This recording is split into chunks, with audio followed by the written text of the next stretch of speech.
secret space programs more complex than previously revealed. According to a new whistleblower claiming to have worked with multiple secret space programs, the complexity of programs, technologies and their dynamic interrelations is far greater than anything previously revealed. The overall scope of information Corey, aka Goode/Luke, is revealing on these secret space programs appears destined to dwarf anything released by prior whistleblowers. Already, according to David Wilcock, who has spent 22 years researching whistleblower testimony on extraterrestrial life and the secret space programs, Corey knew almost as much as all the others had told me combined. In an earlier article, I gave a summary of the information Corey has released through his website, internet forums and interviews with David Wilcock. In order to better understand and assess Corey's controversial claims since writing the summary article, I sent him a set of questions by email on April 4 seeking clarification on various secret space program issues raised in continued discussions on internet forums. He kindly responded to the questions, revealing more intriguing details and insights on these increasingly complex issues. Among Corey's core claims is that the oldest of up to 5 rival secret space programs to emerge in the modern era, Solar Warden, contains more dated technologies but has a greater dedication to humanity's long-term interests. Those in charge of Solar Warden have decided to leak information about the existence of secret space programs by, for example, allowing their spacecraft to be photographed by the International Space Station. These pro-disclosure actions along with service to other activities has made the Solar Warden program the most suitable candidate for a powerful new group of highly evolved extraterrestrials that has allegedly entered into our solar system, which has significantly changed the dynamic between rival space programs, and their respective relations with visiting extraterrestrial civilizations and older ancient human space programs. The Sphere Alliance, according to Corey, directly deals only with the Solar Warden program among the 5 modern space programs, and is seeking to assist humanity in a series of conferences whereby private citizens meet secret space program representatives in a secure environment. The second of these exo-diplomacy conferences occurred on April 5 according to Corey, the details of which he says he will soon announce. As described in my earlier summary article, there is no concrete evidence substantiating Corey's controversial testimony. His responsiveness to people's questions, attention to detail and consistency helps raise confidence in the veracity of his claims. I have found his willingness to promptly respond to people's questions, including my own, a clear sign of his sincerity. More importantly, his decision to have his identity revealed in upcoming video interviews with David Wilcock suggests he is willing to stand great public scrutiny at great personal and professional cost. Wilcock recently explained his own rigorous screening efforts regarding Corey's testimony and that he found nothing awry. Wilcock went as far concluding that he can personally vouch for the authenticity of his, Corey's, information. That's quite an endorsement from someone who has for over 2 decades been working with an extensive number of whistleblowers and researchers. Given Corey's claim that he was age and time regressed in his earlier service with the secret space program, it's unlikely that any hard evidence or documentation will be found to corroborate his prior covert space service.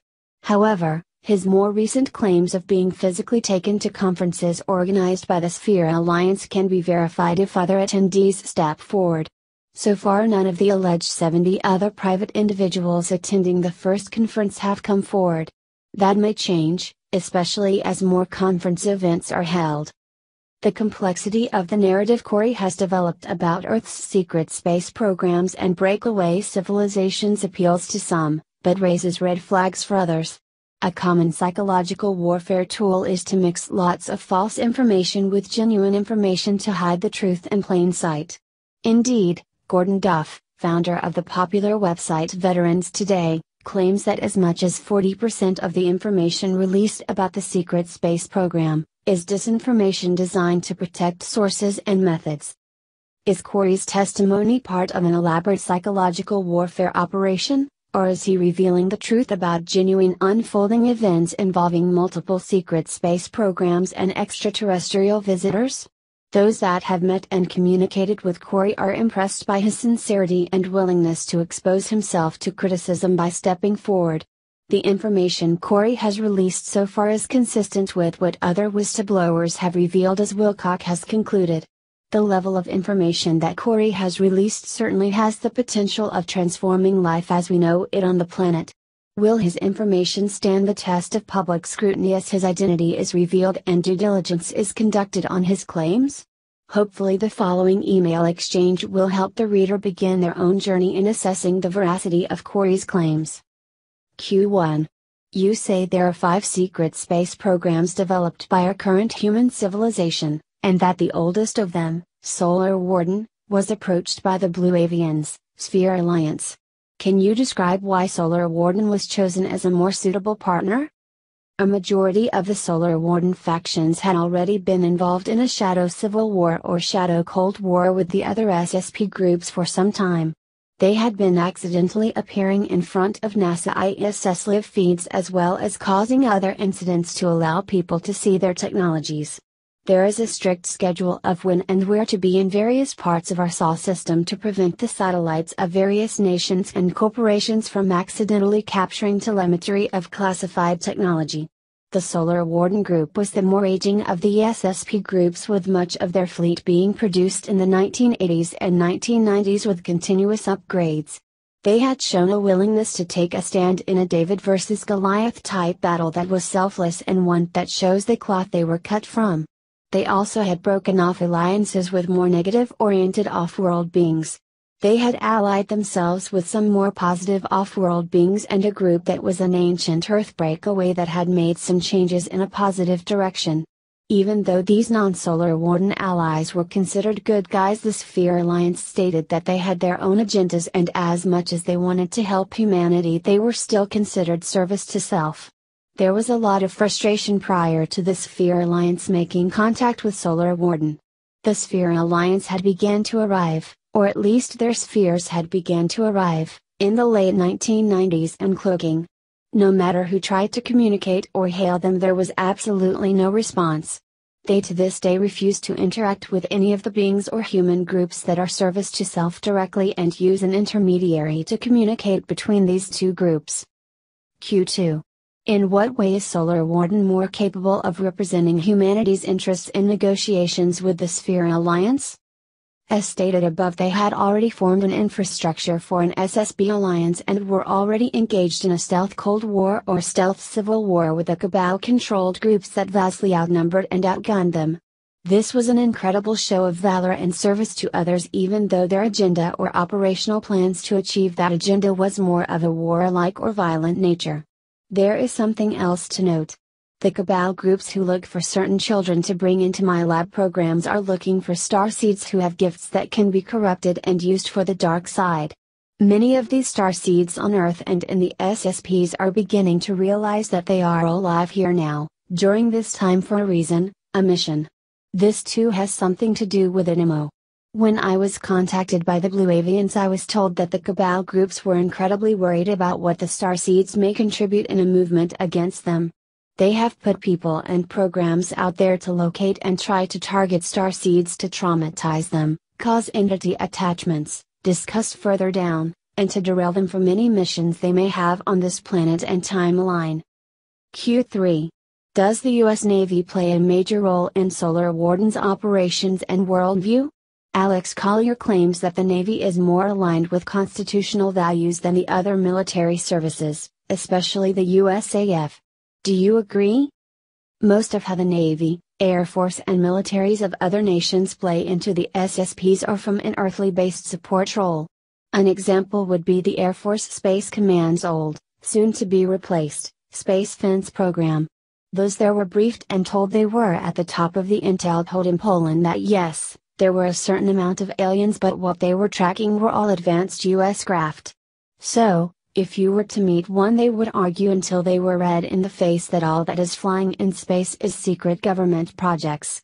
Many that aren't read into there being any aliens at all are told you are at the top of the intelligence totem pole and there are no aliens. They believe it and will argue with you until they are ready to come to blows that there are no aliens. This is one of the most compartmentalized and complicated subjects, as you will see below, than most researchers ever dreamed. Those who are asking, did Roswell really happen, or are there 4 or 58 alien groups visiting us, are barely on a kindergarten level of what is really going on. This is far more pervasive and woven into the fabric of our daily lives than we realize as well. There is a constant ridicule and denial of any and all material related to ETs as a secret U.S. policy that has been in place since the early 1950s. Intel groups have mastered infiltration of disclosure groups, causing infighting or leading people into situations where they can become blackmailed or compromised. Usually they just have to plant a seed or two and let human nature take its course. It has been a very effective program to prevent researchers and disclosure groups from making any real progress. I will explain more about how more and more of the SSP personnel are people who were brought up inside secret programs since they were children, MyLabs, and then later drafted into the secret space programs and secret Earth government syndicates and sub-programs. Q4. Randy Kramer says that the U.S. Marine Corps Special Section was created by a secret executive order by President Eisenhower as a kind of institutional safeguard in case any of the space programs went rogue. Do you have any information about this?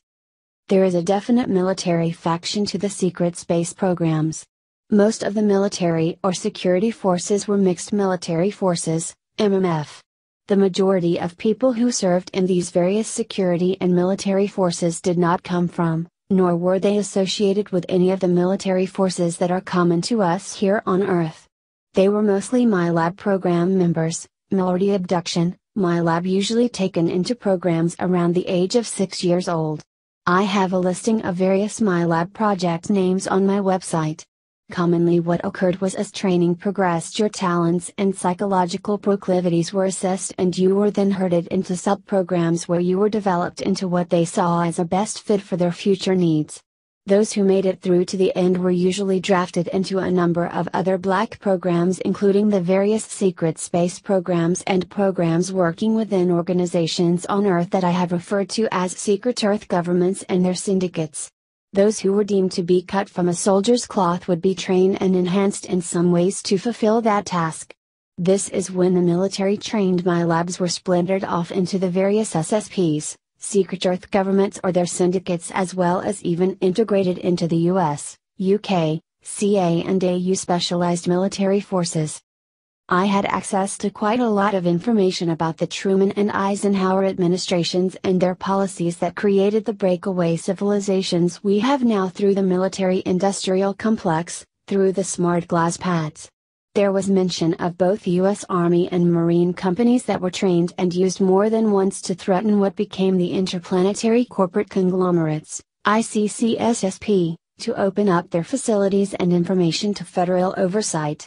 This however ended later on after the ICC groups gained enough power to take control over the corporate U.S. government and in time most of the Pentagon and civilian intelligence agencies. There was no direct reference to this U.S. Marine Corps group in any of the documentation. Q5. You have endorsed Richard Boylan's claim that the secret space program contains at least 8 cigar-shaped crafts the length of 2 football fields, about 200 meters. Have you ever traveled on any of these craft? Are they the space equivalent of an aircraft carrier? How many smaller craft do they hold? I used an article that was based on his information before I had fully come out while posting on an internet forum. There was some very credible information in that article that I referenced. There were however more than 8 carrier craft that were cigar-shaped and some were in the range of a mile long. There were many different sizes and classes of vessels and craft in the Solar Warden fleet alone. I have briefly been on board one of these carriers but have not traveled on them. I was assigned to a research vessel of a smaller size that was triple-hulled. Q6. What national personnel man the cigar-shaped craft? Americans, French, Russians, Chinese, etc. These were mostly American personnel. There were a number of UK, Canadian and Australian personnel serving on board as well. I was only assigned to the research vehicle, where there were German and some Chinese scientists, which was not a military vessel and had quite a different atmosphere. The security personnel were present but were under the authority of the more civilian and scientific-minded personnel, security referred to as eggheads in a derogatory manner. While we were off the vessel, however, the security personnel were in charge and made sure to take advantage of those opportunities.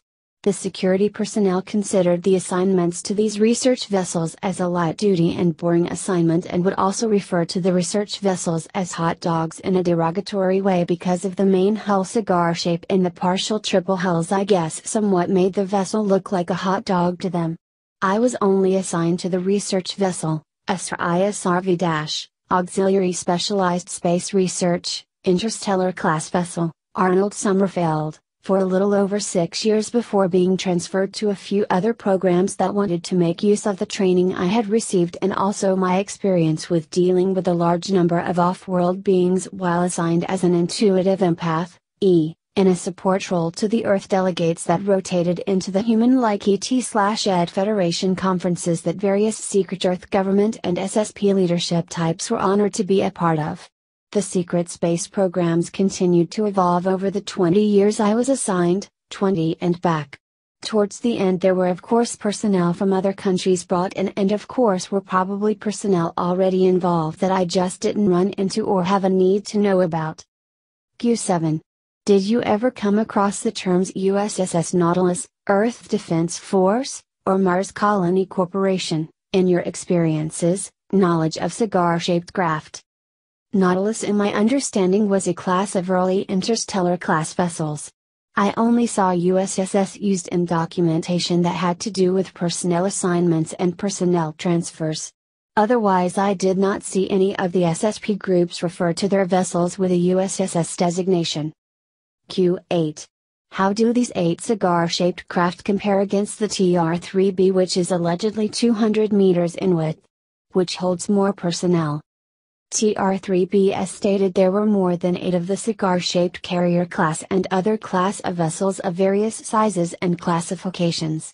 They were designed to carry various type of craft that many think of as the TR-3B. These cigar-shaped carriers were designed to carry a large complement of crew for extended periods of time and travel to other star systems, though Solar Warden was mostly kept just inside our Sol system and the local star cluster on rare occasions. The TR-3B is considered extremely outdated technology and in many cases has been gifted as hand-me-down craft to elites within the secret Earth governments and their syndicates as something akin to company jets. There are so many newer technologies that are of the same general shape as the TR-3B, and models that came after, that it would blow people's minds. Most of them have completely modular cabins that the pilots can fly and dock into the fuselage of the craft they will be piloting.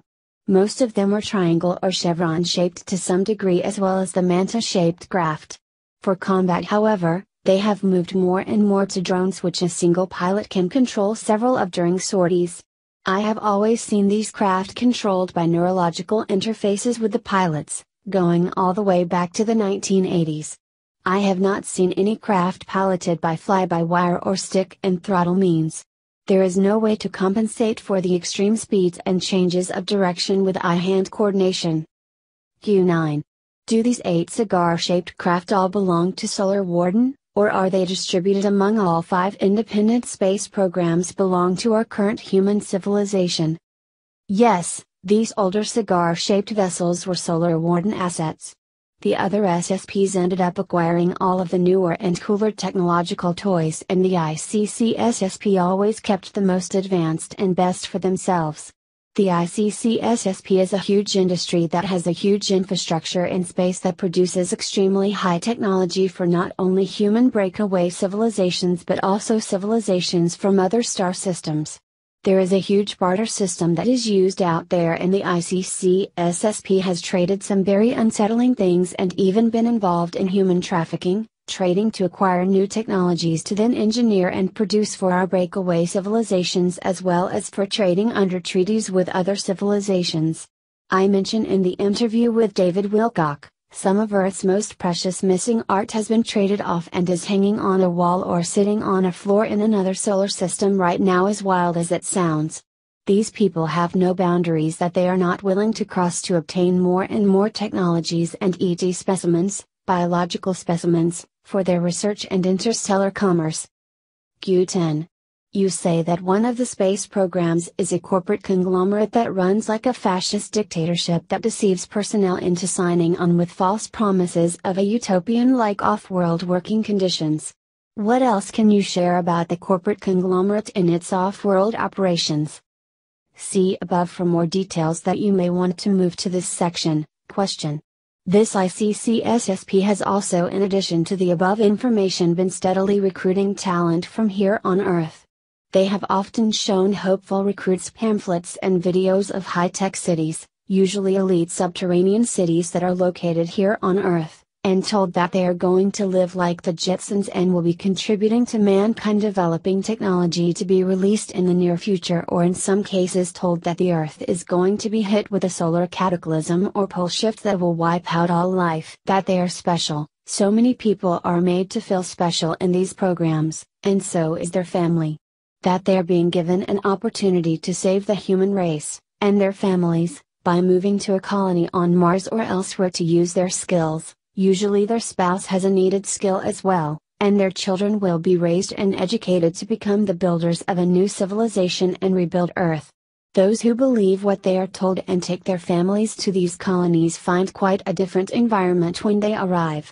They are met on the tarmac by security forces who escort their family to a 8x10 room, for their entire family, wife and kids, and the reality of their decision sets in. They are then given their assigned work duties, as is their spouse. They are informed that their children will be raised in a system, much like my labs described above, where they will be educated and then provided a position in the community that best suits them, and that when their children come of age they will be set up in arranged marriages. At this point they are stuck, they are slave labor and prisoners. I was told that when these colonies were first established that they were done so in a fascist way to prevent any possible repeat of the 13 colonies rebellion on Earth, referring to the colonies that became the United States. These ICCSSP groups are also very much involved in human trafficking and use these poor people as a commodity to trade off to various races for various purposes, that I will not go into, for trade and commerce of high technology and biological materials. Note, I do not want to be insensitive to those who have loved ones who are missing persons. I do not want to feed the fear porn machine either. I stayed away from this topic with David Wilcock in the video recordings for that reason. It is a very sensitive topic and I want to respect those who have loved ones missing. Human trafficking is a horrible thing that is not focused on enough for the horrible things that surround what is involved in it on Earth. I am not cooping this horrible subject for my own purposes, I assure you. Goode 11. Are companies like Lockheed, Northrop Grumman, Boeing heavily involved in the corporate space program, or more the traditional military-run Solar Warden program? There are what are called super boards or super committees. Usually what happens is that all of these very well-known government contracting corporations that we know of, and some we do not, have a standing board member that will retire and roll off their corporate board and then join one of the ICCSSP corporate boards, super committees. They are then out of the limelight and still have their corporate pull and connections. Solar Warden was indeed a heavily Navy program in the beginning with Air Force involvement later on. Even though most of the rank and file come from within the MyLab recruiting systems, the brass has been connected to the military, some very much constitutional supporters and believers in their oaths. In recent SSP allied conferences I have attended, I have noticed a change. Many of the brass are now the MyLab types who have worked their way up the ranks. There are also quite a few new defector groups from some of the other programs now involved. Things have evolved in the Solar Warden SSP as I am sure they have in the other SSPs. Unfortunately, in the case of the ICCSSP and the Dark Fleet SSP, they have become more and more negative because of their off-world alliances. Q12. G. Marconi allegedly was involved in creating an independent corporate-run high-tech enclave in South America just prior to World War II. Do you know anything about Marconi's alleged program and Nikola Tesla's alleged involvement? As many know, the secret Earth governments and their syndicates, many call the Cabal and Illuminati, have had complete control of the financial system of Earth for many hundreds of years.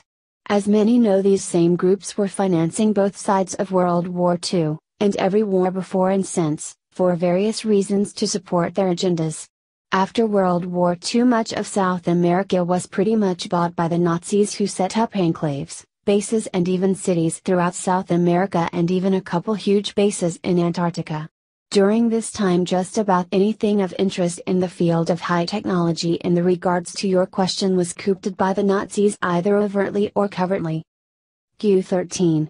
What can you tell us about the third secret space program belonging to our current civilization? It appears that is run by the Cabal. Who are they and how is it run? Is this space program more under the control of regressive extraterrestrials, satanic forces, or AI? This is a very complicated question and answer. I have gone into heavy details on it on both my website and the forums I post to. There are multiple secret space programs that are connected directly to our current era breakaway civilization. There are more than a handful of secret space programs that are directly connected to ancient Earth civilizations that developed their own breakaway civilizations before those civilizations perished. Some of these ancient SSP breakaways have presented themselves as gods to humanity in less developed time periods, and have most recently presented themselves as aliens from this or that star system to people they are contacting currently on our planet. They tried this with the various current era SSPs, but it did not work for very long. There are elements of secret Earth governments and their syndicates, as well as ancient breakaway SSPs that are aligned with not only several different groups of off-world groups of beings, but who have also become what we have termed as AI prophets, and are working on a somewhat integrated but independent agenda of bringing the ET/ED AI into control of the technologically dependent world they have helped create. This ET/ED AI, which they consider to be far more capable of ruling humanity, has been a scourge across multiple galaxies and destroyed hundreds of advanced civilizations far more advanced and wiser than our own. This is considered by the other SSBs and even other Federation ETs as an imminent threat. The security protocols in place to guard against the AI threat are quite intrusive at times and are taken very seriously. There are some of the more negative-oriented ET/ED groups that not only have entity attachments themselves but also use these ethereal, negative spiritual entities as tools to attach to humans to manipulate their behavior. These entities use both the ET/EDs and humans as hosts and extract loose energy from their victims by creating fear, anger, depression, anxiety, and any number of other lower vibrational emotions. This loose energy is shared with the host in a symbiotic relationship. The Blue Avians have stated that when the new waves of higher vibrational energies come through our Sol system, that these negative entities will no longer be able to exist here and will be forced back to the outer realms where they came from, exactly what the BAs stated. This will leave their former hosts writhing in withdrawals like a heroin addict who has gone off of their addicted substance cold turkey. It will be extremely unpleasant for these individuals to go through. The various secret space programs of our current era and breakaway civilization are all aligned with different, sometimes multiple, groups of off-world groups. This is completely independent of the problem on Earth of the secret Earth governments and their syndicates that the Earth Alliance has done so well in combating over a protracted amount of time. With the arrival of the sphere beings, the religious fanatics of the secret Earth governments first thought that their gods had returned. This was soon to become very much of a disappointment to them. This has also been a very unsettling time for the SSB Alliance, who have since late December gone from a shadow civil war into an open shooting war. The sphere beings have been delivering a message that many of them have called a hippie love and peace message in the middle of a war. The message of becoming more loving, service to others, and to focus on raising our vibrations and consciousness and to practice forgiveness to release karma is not what many of the battle-hardened SSB Alliance members were wanting to hear. The sphere beings' quarantine around both the Earth and the entire solar system has also further complicated things for some of the off-world beings and the plans of the secret Earth government elite who had planned on not being here when all of this went down. They are all stuck here for the duration by these new arrivals who have been termed by the SSB Alliance as the Sphere Alliance, who are 6th, 7th, 8th and 9th density beings/civilizations. The 3/4 TTH and 4/5 density custodian gods aka custodian ET/ed beings that had been in control of this solar system for many thousands of years have absolutely no recourse against these new arrivals. Their agendas have been thwarted and they are now locked inside this solar system with us until these events pay out. These will certainly be interesting times indeed for those of us who are at various stages of being awake as well as the masses who are firmly asleep. Note, in a follow-up email sent on April 6, Corey, Goode helped clarify the number of secret space programs belonging to the current era. There are 5 not 3 as I previously thought he had described. These are as follows. 1. Solar Warden, established early and is the most aging fleet, though it has gone through many upgrades over the decades. They have a R&D/scientific focused fleet and a military defensive focused fleet that is mainly focused on policing the solar system and surrounding star clusters and keeping track of intruders and visitors as well as locate and remove unauthorized visitors on the Earth and other planetary bodies. Their program name describes their function pretty well. 2. Interplanetary Corporate Conglomerate, ICC, focused mainly on development and acquisition of technology by any means. Develop and produce technology for commerce with Earth and off-world groups in a barter system and left nothing off the table that they were willing to trade. Very powerful, very classified, and always had all of the latest technology and toys at their disposal. 3. Dark Fleet, worked almost entirely outside the Sol system, very military, offensive, extremely classified above the others and were large fleets, similar looking carrier crafts that looked like the Star Wars wedge-shaped craft in the movies. They worked alongside the Draco Alliance and are speculated to fight alongside them in their affairs in other systems. 4. NATO-type SSP, recently in Alliance conferences they were referred to as the League of Nations program. Apparently this was the one where I arrived and all of the people were relaxed in another Sol system and were from many different countries. There were literally more flags on their shoulders than I could identify, countries like Estonia etc. This